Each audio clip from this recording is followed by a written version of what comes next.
उस ऊर्जा का सही दिशा में अगर हम क्रियान्वयन नहीं करते हैं तो हम जेल की सलाखों के पीछे होते हैं। यह तय है, यह कई जगह हो चुका है। इसीलिए हमें आज हम सब सेफ रहते हैं तो इसके मुख्य कारण है कि हमारे पीछे हमारे गुरुजनों का आशीर्वाद है, हमारे देवी देवताओं का आशीर्वाद है, साक्षात हनुमान जी का आशीर्वाद है। इसीलिए हम बचे हुए हैं। तो इसीलिए हमें हमारी शक्ति का उपयोग कहाँ करना है, कैसे करना है, यह तय करना होगा, यह समझना होगा। और मैं आपका ज्यादा वक्त न लेते हुए मैं हमारे बीच संजय भैया भी है, आगे हैं, तो संजय भैया से आग्रह करेंगे कि एक बार संजय भैया मंच पे आ जाए। और मैं इस बात का आग्रह करूंगा कि हमारे बीच हमारे डॉक्टर कुमार कार्तिकेय सर है जो हमारा मार्गदर्शन करेंगे। Doctor Kumar Kartikeya sir.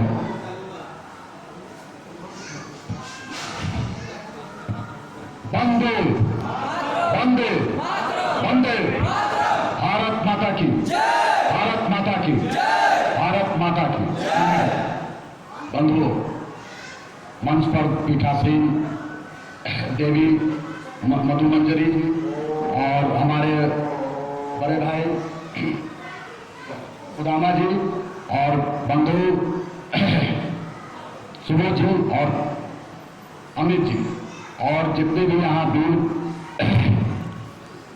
इस हिंदू धर्म की रक्षा पताका को आगे बढ़ाने के लिए यहाँ उपस्थित हुए हैं, सभी हमारे वीर जवानों को जो इस भारत भूमि को हिंदू राष्ट्र में परिवर्तित करने के लिए प्रतिबद्ध हैं, उनका हम अभिनंदन करते हुए माता गंगा के तीर पर एक बहुत ही सुयोग है कि संध्या बेला है, गोधूली बेला है, जिस समय भगवान सूर्य अस्ताचलगामी होते हैं और एक नई सुबह की आस में हम रात्रि का स्वागत करते हैं। तो वीर बजरंगियों, ये देश अभी इसी काल में है, गोधूली बेला में है, एक नया अभियान आपका स्वागत करने के लिए तैयार है। हम लोग का नया अभियान क्या होगा? नया अभियान हिंदू राष्ट्र होगा। 1947 में जब अखंड भारत के सपने को चूर करते हुए जो हमारे मनीषियों ने देखा था, सेतु हिमाचल कन्याकुमारी से और अफगानिस्तान ईरान से लेकर के बर्मा तक हमारी भूमि थी, लेकिन कालांतर में हमारी भूमि सिमटते चली गई। और 1947 में हिंदुओं को, आज मैं देख रहा था कि हमारा एक बहुत बड़ा तीर्थ स्थल है कटस राज। आज मैं वहाँ देख रहा था टेलीविजन में, मेरे आंखों से अश्रु की धारा बह चुकी। क्यों? क्योंकि वो कटस राज भी भगवान शिव के अश्रु धारा से ही बना था।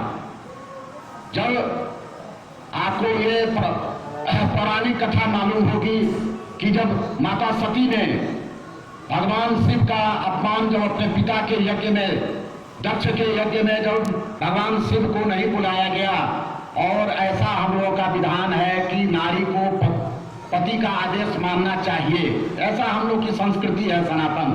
तो माता सती को भगवान शिव ने कहा कि तुम वहां मत जाओ, इसलिए कि वहां पर तुम्हें नहीं बुलाया गया है। चूंकि दक्ष को भगवान शिव का वो जो काल महाकाल रूप है वो पसंद नहीं था, इसलिए उन्होंने अपमानवश भगवान शिव को नहीं बुलाया। लेकिन माता सती, चूंकि हर नारी का ये आकर्षण होता है नैहर के प्रति, वो वहां चली गई। और वहां जब गई तो वहां देखा कि द्वारपाल की जगह भगवान शिव का स्थान बनाया गया। वो भगवान शिव के उस अपमान को माता सती नहीं सह सकी, और वो यज्ञ भूमि में जो ज्वाला जल रही थी उसी में उन्होंने कूद करके आत्मदाह कर दिया। तो माता सती जब उसमें जो अपने प्राण उत्सर्ग कर दिया माता ने, तो भगवान शिव को, तो त्रिकालदर्शी हैं, उनको पता चला। वो तांडव नृत्य करते हुए माता सती के शरीर को लेकर के पूरा त्रिभुवन में घूमने लगे, और उनके आंख से आंसुओं की धारा बह चली। और आपको पता होगा कि कटास राज, जो आंसू की धारा भगवान शिव के आंखों से गिरी थी, उसी से एक सरोवर बन गया। वो सरोवर में दो ढंग का जल दिखाई दे रहा था, जहां पर गहरा है वहां पर नीला, और जहां पर कम गहरा वहां पर हरा वो जल है। लेकिन 1947 में वो भूमि पाकिस्तान में चली गई। वहां पूजा अर्चना सारी चीजें बंद हो गई। इतना बड़ा तीर्थ स्थल जहां पर पांडवों ने अज्ञातवास के समय पर वहां पर शरण लिया था, वैसा हमारा तीर्थ स्थल विधर्मियों के हाथ में, यवनों के हाथ में चला गया। वैसे वैसी बहुत सी चीजें हमारे हाथ से निकल चुकी हैं। मानसरोवर तिब्बत के साथ चीन के पास चला गया, जहां भगवान शिव का स्थान है। और आपको ये पता होगा कि हमारी जो राष्ट्रवाद की अवधारणा है, इसमें भगवान शिव और भगवान विष्णु के जो अवतार हैं, भगवान श्री राम, भगवान श्री कृष्ण, इनकी बहुत बड़ी भूमिका है। और इसीलिए मुसलमानों ने, यवनों ने पहले आपके इन्हीं प्रतीक स्वरूप जो स्थल थे, तीर्थ स्थल थे, उनको ही विनष्ट किया, उनको ही तोड़ा, उनको ही आपके हाथ से छीन लिया। भगवान शिव का स्थल काशी विश्वनाथ का मंदिर औरंगजेब के द्वारा तोड़ दिया गया।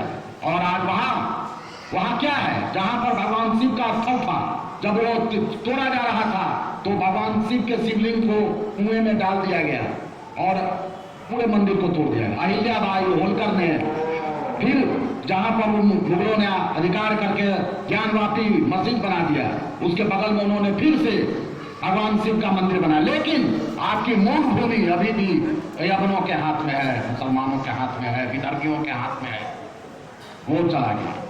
भगवान कृष्ण की जन्मभूमि 5000 साल पहले भगवान कृष्ण आए थे। राष्ट्रवाद की अवधारणा जो अभी जिस पर यह राष्ट्र है, यदा हि धर्मस्य ग्लानिर्भवति भारत अभ्युत्थानाय धर्मस्य तदात्मानं सृजाम्यहम् परित्राणाय च साधूनां विनाशाय च दुष्कृतां धर्म संस्थापनार्थाय संभवामि जुगे जुगे। यह कहने वाले भगवान श्री कृष्ण की जो जन्मभूमि थी, वो जन्मभूमि वहां पर ईदगाह बना हुआ है। मथुरा जाइएगा तो मैंने देखा, मेरे आंख से आंसू की धारा बह गई। आप उसके आगे भगवान श्री राम जो हमारे कण कण में बसे हुए हैं, जब हम अपने इस नश्वर शरीर का त्याग करते हैं तो राम नाम सत्य है कहते हुए हमारे जो परिजन हैं हमें अंतिम संस्कार की ओर ले जाते हैं। वो श्री राम की जो जन्मभूमि है, उसका तो कोई अस्तित्व ही नहीं है।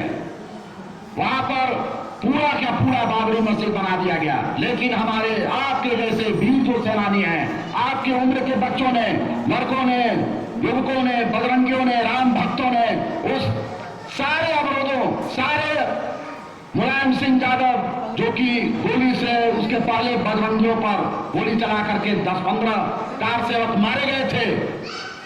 मुझे याद है कि उस समय मैं पढ़ता था कॉलेज में, मेडिकल कॉलेज में भी मैं आ रहा था, तो मैं देखा कि जो सीतामढ़ी में उस समय मैं था, तो मैं देखता था कि जब कार सेवक जाते थे तो कभी कभी हमको सुनने का मौका मिलता था, वहां पर जो फल के दुकान बेचने वाले मुसलमान थे, तब जाकर सब जो है से कटा गए, वहां मुलायम सिंह गोली मार देगा। माने इस तरह के बात उसका हम मुंह से हम सुने हुए हैं। तो हम लोग का तो चूंकि संघ से जब बचपन से वहां से यह है तो राष्ट्रवाद की अवधारणा थी, तो बजरंगियों ने, कार सेवकों ने हार नहीं मानी और गुंबद पर चढ़ के उस मस्जिद को धूल-धूसरित कर दिया और भगवान राम का एक वहां पर अस्थायी मंदिर बनकर तैयार हो गया, एक स्थल बन गया, आपके कब्जे में आ गया। लेकिन आपके रामलला अभी भी आसमान के नीचे हैं, टेंट के नीचे हैं, बड़ी बड़ी अट्टालिकाएं बना रहे हैं, हमारे एक से एक मंदिर बन रहे हैं, एक से एक महल बन रहे हैं, एक से एक भवन बन रहे हैं। लेकिन हमारे भगवान श्री राम अभी भी टेंट में। ये हम लोगों के लिए ग्लानि की बात। लेकिन ये हिंदू समाज सोया हुआ है, उसको ग्लानि नहीं हो रही है, महलों में रहता है, लेकिन उसको समझ में नहीं आता है। दिनकर ने कहा है कि प्रासादों के कनकार शिखर होते कबूतरों के ही घर, महलों में गरुड़ न होता है, कंचन पर कभी न सोता है, रहता वह कहीं पहाड़ों में, शैलों की फटी दरारों में। वसुधा का नेता कौन हुआ, भूखंड विजेता कौन हुआ, अतुलित यश क्रेता कौन हुआ, नवधर्म प्रणेता कौन हुआ, जिसने न कभी आराम किया, बिघ्नों में रहकर नाम किया। तो विघ्न आपके सामने है।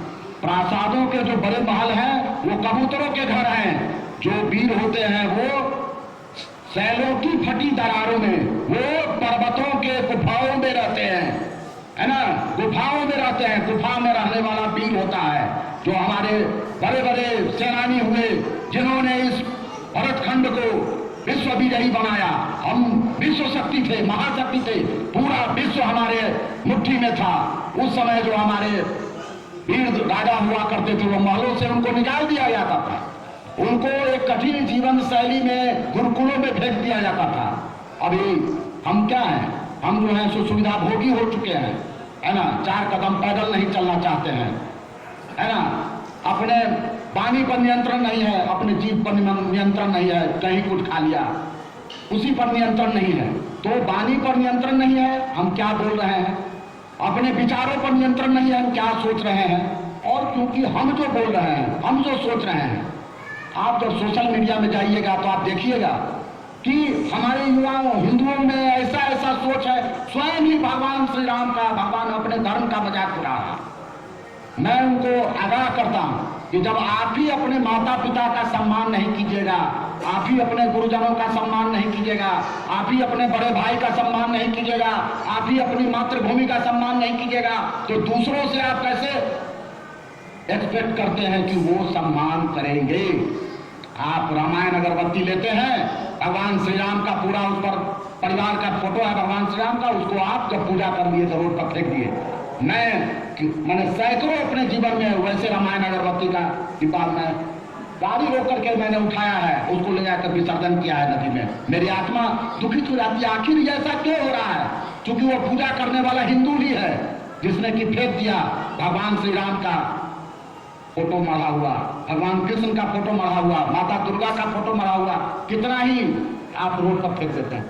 तो हम में जो कमी है हम दूसरे पर क्वेश्चन उठाएंगे, लेकिन उसके पहले हमारे समाज में क्या कमी है, किस कारण हम जो है सो नीचे अधोगति में चले गए, हमारा जो विश्व शक्ति का जो शक्ति थी वो कहाँ चली गई।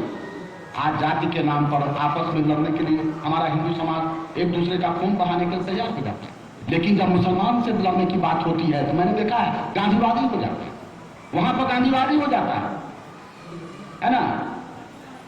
तो आपको आपस में लड़ने के लिए नहीं शक्ति मिली है, आपको शक्ति मिली है विधर्मियों से लड़ने के लिए। पहले तो ये बात मन में बैठाना होगा, अपने मन में भी बैठाना होगा, अपने हिंदू समाज में बैठाना होगा।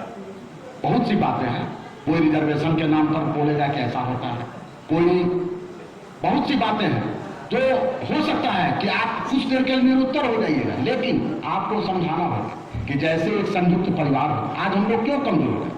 पहले संयुक्त परिवार होता था, संयुक्त परिवार में कोई एक पहलवान होता था, उसको देखा शरीर बनाने वाला है तो उसको दूध दिया जाता था ज्यादा, वो दंड बैठक करेगा पहलवान, और हमारे परिवार पर कोई अगर विपत्ति आएगी तो ये पहलवान जो है लड़ेगा। कोई वकील बन जाता था, है ना, कोई जो है राजनीति में उतर जाता था, मुखिया पंचायत कि हाँ हमारे परिवार पर कोई संकट आएगा तो राजनीतिक बल भी मेरे पास रहेगा। और बच्चों को दादा दादी रामायण महाभारत की कहानियां सुनाते थे। हमने राष्ट्रवाद कहा, मेरी माँ मुझे सुनाती थी लव-कुश की कहानी, है ना। तो जब तक बचपन में उसको आप नहीं संस्कार दीजिएगा तो संस्कार कैसे आएगा? आज छोटा परिवार है, माता पिता दोनों काम कर रहे हैं, बच्चों को टेलीविजन और वो गेम में वो नहीं जान रहा है कि हमारे राम कौन है, हमारे श्री कृष्ण कौन है। अभी हम दरभंगा में थे, हमारा एक भतीजा है, हमारे बाबा दादी का फोटो लगा हुआ था, कौन है? इसीलिए कि हम कह रहे तुम्हारे पिता के बाबा हैं, तुम्हारे बाबा के माता पिता हैं, इसीलिए कि हमने फोटो दिया तो वो उसी जमीन पर आ रहा, लेकिन उनका फोटो पूर्वजों का नहीं लगाना चाहता। तो जब आप पूर्वजों का फोटो नहीं लगाइएगा, अभी पितृपक्ष है उसमें आप हम लोग जल दे रहे हैं। अगर आप हमारा भतीजा पूछ रहा था कि किसको जल दे रहे हैं बड़े पापा, तो वो देख रहा है मैं भी जल दूंगा, तब दूंगा। हम कहेंगे हम जब मर जाएंगे बेटा तब तुम दोगे, और तब देना होगा। तो 8 साल का बच्चा है तो वो संस्कार देख रहा है, वो सीखेगा। तो हम लोग सबसे बड़ा दायित्व है कि आप अपने बच्चों को, अगर आप हिंदू राष्ट्र बनाना चाहते हैं, क्योंकि आप संख्या बल के बिना कुछ नहीं कर सकते, ये प्रजातंत्र है, और संख्या बल के लिए विचारों सबसे बड़ा संधान क्या है? विचार है। आप यहाँ जो भी आए हैं वो हमारे विचार से सहमत है, इसलिए आए सभी अपना काम छोड़ के, कि आपके मन में कहीं ना कहीं है कि हमारा देश हिंदू राष्ट्र होना चाहिए। हिंदू राष्ट्र कैसे बनेगा? इसके लिए एक संगठित समूह होना चाहिए, इसीलिए कि संघे शक्ति कलयुग है, कलयुग में संघ ही शक्ति है। तो संघ बनाने के लिए क्या होगा? विचारों का एक आकार होना जरूरी है। विचारों से ही आप एक समूह बना सकते हैं, है ना। हाँ, तो विचारों से समूह, हाँ विचारों से समूह बना सकते हैं। तो इस बात के लिए आपको भगवान श्री राम से सीख लेनी होगी कि जब वो लंका पर उनको आक्रमण करना था तो अयोध्या से सेना बुला के नहीं ले गए थे, वहां के ही बंदर, भालू, रीछ जो वहां की जनजातियां थी उसको उन्होंने एकत्रित करके सेना बनाई। तो हम यही कहना चाहेंगे कि एकता में बल है, इसीलिए आप अपने यहाँ से निकल के जाइए, अपने समाज में सारे लोगों को भगवान राम की जो संदेश है, भगवान श्री कृष्ण का जो संदेश है उसको देकर ही, और भगवान शिव के प्रति तो हमारा पूरा सम्मोहन रहता है, तो उस सबको मिलाकर ही आप राष्ट्रवाद की अवधारणा को पूरा कर सकते हैं और भारत माता की जय जयकार कर सकते हैं। वंदे मातरम।